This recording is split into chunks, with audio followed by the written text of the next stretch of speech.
আপনারা জানেন যে বঙ্গবীর কাদের সিদ্দিকী বীরত্তম এই দেশের জন্য কি করেছে। কাকরাজান বাজারে 7ই জানুয়ারি আসন্ন দ্বাদশ জাতীয় সংসদ নির্বাচন উপলক্ষে নির্বাচন পরিচালনার অফিস উদ্বোধনী অনুষ্ঠানের আমাদের মাঝে উপস্থিত আছে 1 নং কাকরাজান ইউনিয়ন কৃষক শ্রমিক জনতা লীগের বিপ্লবী সভাপতি এবং সখীপুর উপজেলা কৃষক শ্রমিক জনতা লীগের যুগ্ম সাধারণ সম্পাদক বন্ধুবর দেলার হোসেন মাস্টার।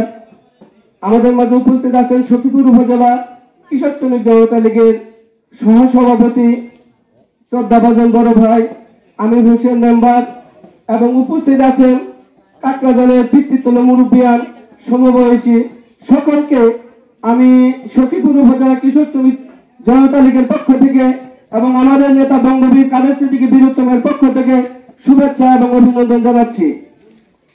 আপনাদের সামনে বঙ্গবীর সম্পর্কে বলার কিছু নেই। আমার জন্য স্বাধীনতা সংগ্রামের 1 বছর পর আপনারা জানেন যে বঙ্গবীর কাদের সিদ্দিকী বীরত্তম এই দেশের জন্য কি করেছে। 1971 সালে যুদ্ধ করে বিশাল কাদিরা বাহিনী সৃষ্টি করে এই দেশকে স্বাধীন করেছেন। এই দেশের মা বোনের ইজ্জত রক্ষা করেছেন। 75-এ বঙ্গবন্ধু হত্যার প্রতিবাদ করে 16 বছর উনি নির্বাসনে ছিলেন। দেশে এসে আমাদের জন্য মেহনতি এবং বঞ্চিত মানুষের জন্য কাজ করে যাচ্ছেন। আজকে আমাদের সখীপুরের যে অবস্থা, টাঙ্গাইলের যে অবস্থা, আমরা আখিয়া বনাত্যাদেশ যে বনাত্যাদেশের এই কালো আইনে আমরা ভুক্তভোগী। ফরেস্ট ডিপার্টমেন্ট ইচ্ছা স্বাধীন তাদের এই আইন প্রয়োগ করছে। আমাদের 100 বছরের বসত বিয়া ভেঙে বসত বাড়ি ভেঙে সেখানে বাগান করছে এবং আবাদি জমিতে বাগান করছে। আপনারা জানেন 90 সালে বঙ্গবীর দেশে আসার পরে এই আখিয়া বনাত্যাদেশ নিয়ে আন্দোলন শুরু করে এবং আখিয়া বনাত্যাদেশ আমাদের এই দেশের সখীপুরের অনেক মানুষের সম্পত্তি বাগানের বন বিভাগের আওতায় নিয়ে গেছে বঙ্গবীর কাদের সিদ্দিকী বীরত্তম। আপনারা জানেন যে প্রয়াতন একটা মিটিং হচ্ছে, বিশাল একটা জনসভা হয়েছিল। সেই জনসভা করেছিল যে আর একটি বাড়িও ভাঙা হবে না এবং একটি আবাদি জমি দেওয়ার বাগান করা হবে না। কিন্তু একটা কথা বলেছিলেন উনি যে এই বাগান রয়েছে, বাগানটা আপনারা রক্ষণাবেক্ষণ করবেন, এই বাগানের অংশীদারিত্ব সরকারে দিতে হবে। আপনারা সেই বাগানের অংশীদারিত্ব পাচ্ছেন কিনা।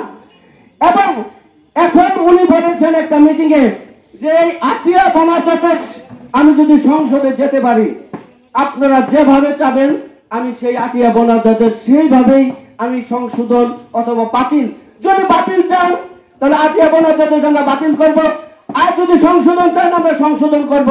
যেভাবে সম্ভব সেভাবে করবে।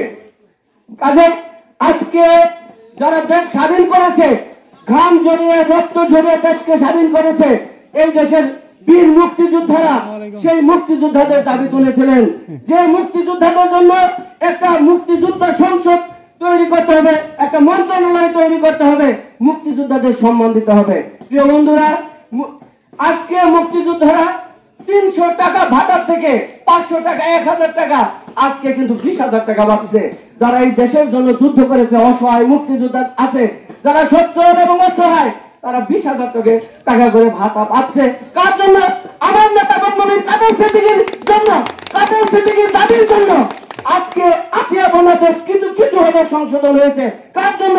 আমার নেতা বঙ্গবীর কাদের সিদ্দিকী বীরত্তমের প্রতিবাদের জন্য।